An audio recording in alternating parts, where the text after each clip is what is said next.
د امر بالمعروف نهي عن المنکر او شکایتونه اوریدلو وزارت محتسبینو د هیواد په کچه د میرمنو حقوقو ته د رسیدنې په برخه کې 55 بیلابیل قضیو ته رسیدنه کړي. یادو قضیو کې 10 د میراث، 15 د مهر یا ولور، 15 د کورنۍ تاوتریخوالي، 10 د اجباري نکاح او پاتې 15 د بیلابیلو دښمنیو په اساس په بدو کې د ورکولو پیښې شامل دي. دغه راز د یاد وزارت محتسبینو په ټولنه کې د خرافاتي کړنو د مخنیوي او د یوې سالمې اسلامي ټولنې د رامنځته کولو په موخه د روان کال د غبرګولي په میاشت کې د هیواد په یو شمېر ولایتونو کې 29 کوډګر نیولي او د شرعي پریکړې په موخه یې اړوندو ارګانونو ته سپارلي دي.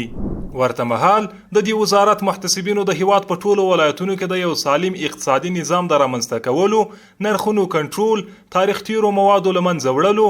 سود، احتکار، په ترازو کې د خیانت کولو د مخنیوي او د با کیفیته موادو بازار ته د وړاندې کولو په موخه له سوداګرو هټیوالو سره 103 اصلاحي ناستې ترسره کړي دي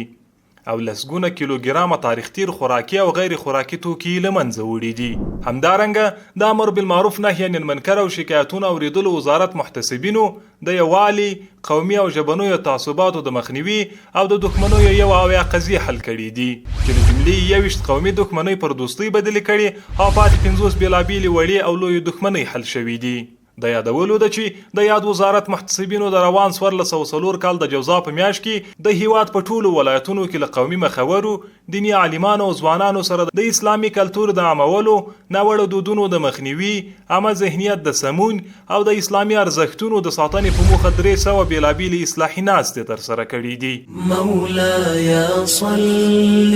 وسلم دائما ابدا.